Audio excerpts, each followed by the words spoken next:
Deixa eu dar uma informação aqui importante, não vamos voltar no roteiro, mas surge a informação que é o seguinte: uma operação policial prendeu a influenciadora Deolane Bezerra, e que teve como um dos alvos o Darwin Henrique da Silva Filho, que é o CEO da Esportes da Sorte. Por que vocês estão falando isso? Porque a Esportes da Sorte é a patrocinadora master do Corinthians, e também patrocina o time feminino do Palmeiras, o Bahia, o Grêmio e o Atlético Paranaense. Então, alvo de uma operação policial na manhã de hoje. A Operação Integration começou em abril de 2023, tem como objetivo de identificar e desarticular uma organização criminosa voltada à prática de jogos ilegais e lavagem de dinheiro. O Perrone, teve a treta com a Vai de Bet lá, saiu do Corinthians, um intermediário, tudo.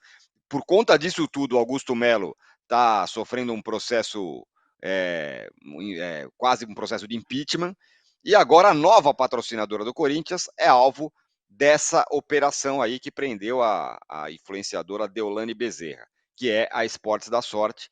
Mais um rolo aí, que surgiu agora, não sei nem se você vai ter alguma informação, mas de qualquer forma, mais um rolo aí envolvendo o patrocinador do Corinthians. De fato, eu não cheguei a conversar com ninguém ainda sobre isso, porque foi agora. Vamos ver como isso vai bater no clube.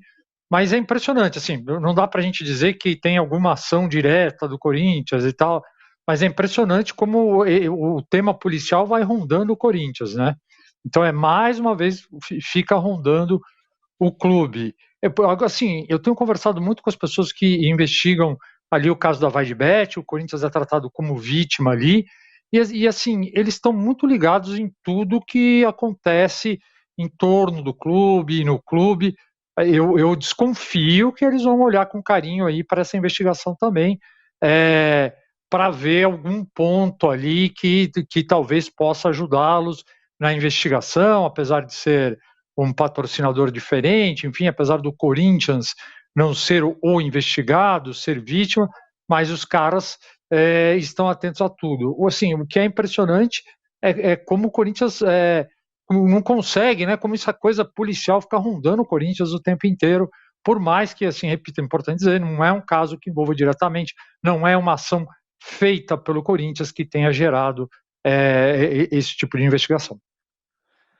Pois é, mas enfim, mais uma questão aí envolvendo o Corinthians. Aqui no UOL, o noticiário do UOL vai atualizar toda essa questão. Vou repetir, foi uma operação policial que prendeu a influenciadora Deolane Bezerra, e ela tem essa operação teve como alvo o Darwin Henrique da Silva Filho, que é o CEO da Esportes da Sorte. A Esportes da Sorte é a nova patrocinadora master do Corinthians, depois que a Vai de Bet saiu de cena com aquele rolo todo que todo mundo sabe. E a Esportes da Sorte também patrocina o time feminino do Palmeiras, o Bahia, o Grêmio e o Atlético Paranaense. A operação foi deflagrada, essa operação que prendeu a Deolane foi deflagrada na manhã de hoje, chamada Integration. Ela começou em abril de 2023 e o objetivo é identificar e desarticular uma organização criminosa que voltada à prática de jogos ilegais e lavagem de dinheiro. Muito bem, ainda sobre futebol, mas também tem a ver com polícia, o Robinho, o Casão, sofreu uma nova derrota aí na justiça por tempo do regime fechado. Ele em Tremembé, a justiça, o Perrone, né, contou, deixa eu passar a bola para você, Perrone, depois em seguida passo para o Casão.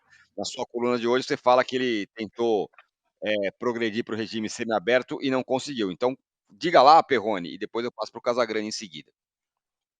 Então, vamos lá, a história é a seguinte, a justiça manteve uma decisão que tinha rejeitado, tinha indeferido um pedido da defesa do Robinho para desconsiderar o crime pelo qual ele foi condenado na Itália, 9 anos de prisão, o crime de estupro coletivo, como um crime hediondo. Eles alegam o seguinte, a defesa do Robinho diz o seguinte, olha, ele foi condenado na Itália e lá esse crime não é hediondo. Então, quando é homologada a sentença no Brasil, que ele tem que cumprir aqui, ele tem que ser considerado um crime comum, sem ser hediondo. Por que isso? Porque no crime hediondo você demora mais tempo para progredir do regime fechado para o semiaberto. Então, se eles conseguirem emplacar essa tese, ele fica menos tempo no regime fechado. Vou tentar lembrar aqui de cabeça, o cara sendo o réu primário como é o Robinho, são 2/5 da pena que ele tem que cumprir para ir do fechado para o semiaberto, no crime comum, 1/6. Então, na verdade, é emplacar essa tese de desqualificar a hediondez do crime para que ele consiga lá na frente fazer uma progressão mais rápida. Então, teve essa decisão que foi contrária ao pedido, e aí a defesa do Robinho pediu para que essa decisão fosse revista. O Ministério Público se posicionou, falou: não, ele tem o crime, ele vai cumprir a pena aqui, então ele tem que sofrer as consequências da legislação aqui, que considera esse crime como hediondo. Então não tem por que isso ser revisto. Aí o juiz olhou todos os argumentos e falou: não, eu mantenho aquela decisão. E agora, no caso, o recurso está esperando, foi para a segunda instância e está esperando o julgamento na segunda instância. Casão, queria que você falasse sobre essa tentativa aí fracassada do Robinho de ir para o regime semiaberto e também você já mande a sua relíquia do rock, por favor. Tá. Estávamos todos com saudade dela. Eu vou ser curto, porque não dá para comentar uma figura como o Robinho, né? O Robinho está preso, cometeu o estupro coletivo de vulnerável na Itália, fugiu da Itália, né? Veio para cá e está cumprindo a pena aqui. Se ele tivesse ficado na Itália, o crime não seria hediondo, né? Mas ele veio para cá, não é isso, Perrone? Exato, perfeito. Então, ele e os advogados dele teriam que ter visto isso antes, porque então ele não precisava fugir, ia ficar brigando lá com a justiça e ficaria lá. O Robinho, ele é condenado por estupro coletivo de vulnerável. Tem áudios, tem mensagens, tem tudo. O UOL tem um documentário, né, um mini documentário sobre a história desse caso do Robinho, bem detalhada, com diversos áudios. Não dá para discutir, sabe? Eu não vou ficar discutindo a situação de um estuprador condenado a 9 anos de prisão. Desculpa, cara, não vou, sabe? Nem ele, nem Daniel Alves. E outra coisa, tem jogadores que têm que se preocupar com coisas mais importantes do que se o cara é fã do Neymar ou não. Porque agora o Estevão falou que é fã do Neymar, e eu acho que para mim está tudo bem. Ele tem 17 anos, chegou agora na seleção brasileira, e há menos de um mês o Endrick na Espanha foi entrevistado e perguntaram quem ele preferia, Neymar ou o Bellingham. Ele escolheu o Bellingham e ele foi massacrado nas redes sociais, foi perseguido, foi tentativa de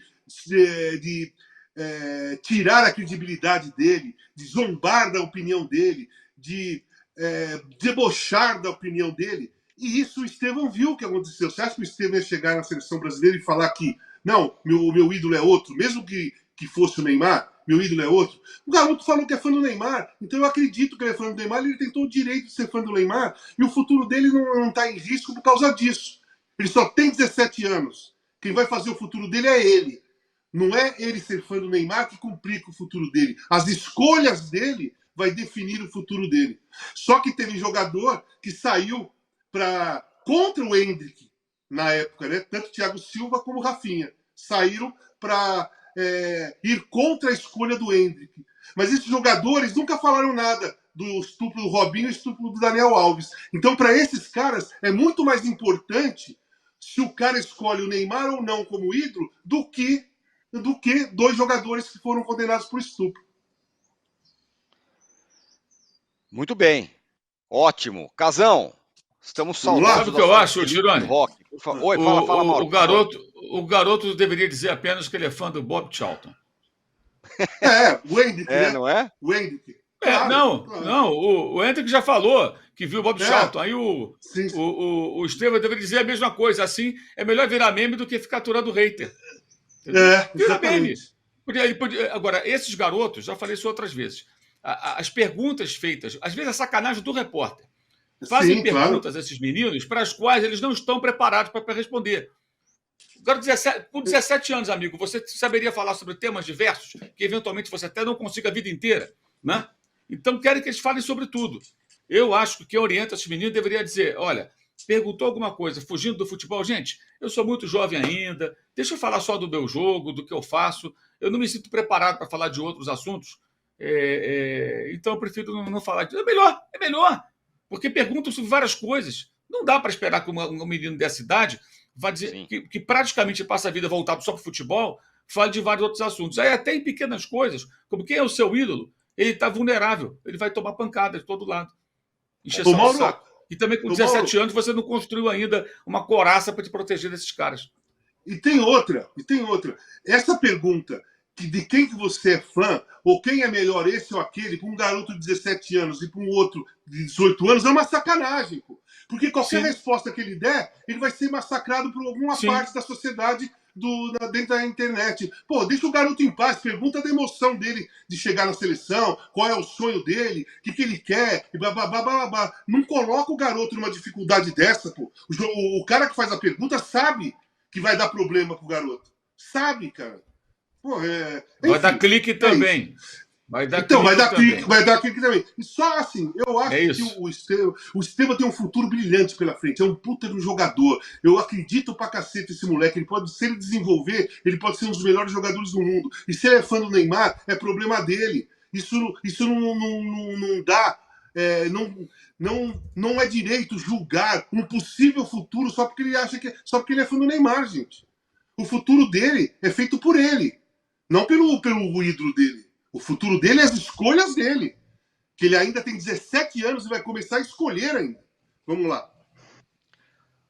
Bora, Casão. Sua relíquia. Então é o seguinte. São 3 discos. Um tem ligação com o outro. Então o primeiro é esse aqui, ó. Tropicália. Esse é um clássico. Um clássico. Original, 1968. Por que eu trouxe Tropicália? Porque o segundo é de 1971 e é dos Mutantes. Olha esse disco aqui. Também. Olha que capa. Essa capa é linda. É maravilhosa. Mutantes que eu vi pela primeira vez, não ao vivo, não vendo o festival, porque eu tinha só 4 anos. Mas depois eu vi a primeira vez os Mutantes com imagem na televisão do Gil cantando Domingo no Parque com os Mutantes. E o terceiro disco também é dos Mutantes, de 72. Esse é o clássico. Esse é o mais famoso, né?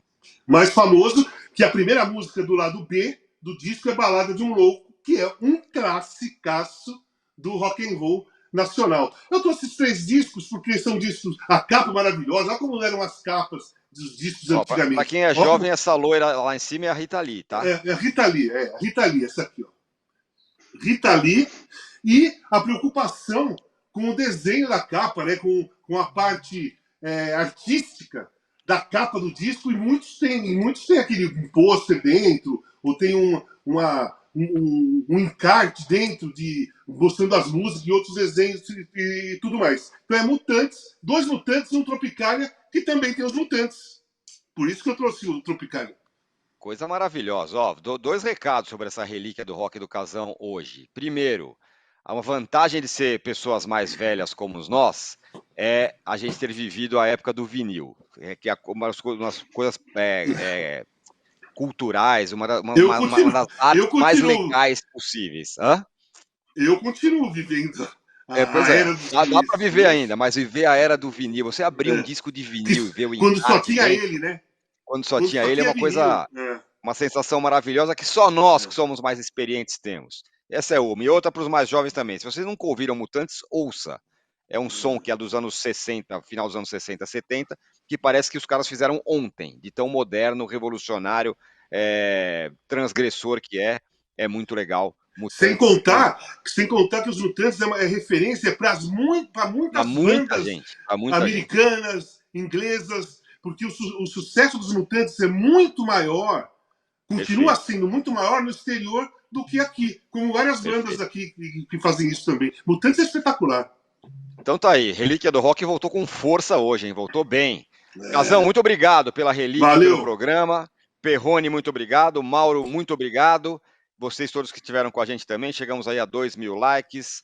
Era o seguinte, faltou faltou o vídeo da FIFA. Consegue chamar antes de encerrar?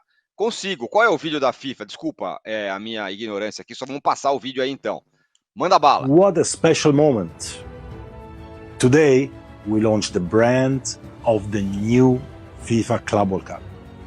A new era in club football. 32 of the best clubs from all corners of the world will be competing in the United States in June and July 2025. They are at the heart of the tournament, and we cannot wait. 32 of the best clubs globally will meet at the world stage, and only one will be crowned the world champion. So we want you, the fans from all over the world, to share your stories of your club on hashtag FIFA Club World Cup, to show your passion, to show your love, to show your support, to show what your club is made of, and to take it to the world.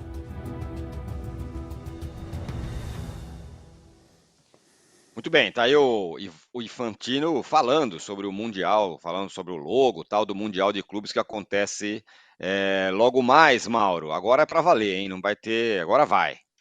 Teremos o Super Mundial de Clubes, enfim, uma nova era aí, pretende a FIFA com isso. Vamos ver como é que os grandes clubes da Europa vão tratar esse torneio, né? Se vão levar como algo importante ou um torneio de verão, que é uma possibilidade bem razoável de tratarem como um torneio secundário, sendo que a final da Champions acontece um pouco antes. Tem isso, né? Vai ser no final. Fala Casal, tá mutado. Tem que abrir aí. Voltou? Sim. Voltou? Então, a profissão de jogador de futebol tá virando trabalho escravo, cara. Porque a férias dos jogadores não existe mais. Elas não existem mais na Europa. Porque o cara joga... Esse ano teve Eurocopa e Copa América. O ano que vem tem o Mundial de Clubes. No outro ano é Copa do Mundo. No outro ano é eliminatórias. No outro ano é Nation League. E assim vai. Os jogadores europeus que tinham as férias deles no meio do ano, todos os campeonatos da FIFA e da Euro e da UEFA no meio do ano. E aqui na América do Sul também. A Copa América no meio do ano.